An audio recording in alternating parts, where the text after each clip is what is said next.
Du haut du Mont-Royal, l'un des plus beaux points de vue de la ville. Ici, dans le Vieux-Port, Montréal, carte postale. Le visage de la métropole change au quotidien. Le journaliste Hugo Jonca du bureau d'enquête surveille attentivement sur une base régulière les transactions immobilières. C'était en juin 2016, en plein boom des condos dans Griffintown. Il y a une transaction un jour qui attire mon attention, c'est celle d'Ibrahim Hissène Bourma. C'est le beau-frère du dictateur tchadien Idriss Déby.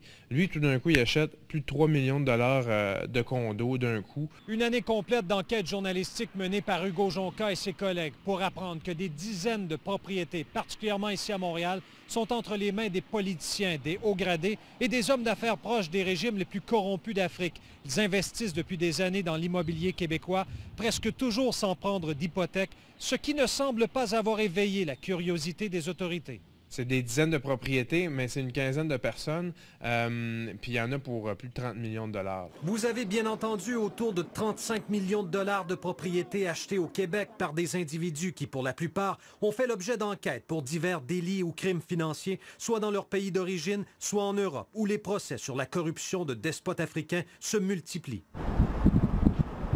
On vous amène à l'île des Sœurs, rue O'Reilly, un condominium d'1,6 million de dollars détenu par Rachida Kaba. Son mari, Tite Kaba, est soupçonné d'avoir produit un faux titre foncier au Congo-Brazzaville au bénéfice d'un proche du dictateur Denis Sassou Nguesso. Le couple Kaba a transigé pour près de 4,5 millions de dollars en propriété depuis 2008 à Montréal et dans les Laurentides, mettant la main notamment sur cette somptueuse demeure de plus d'1 million de dollars à Piémont.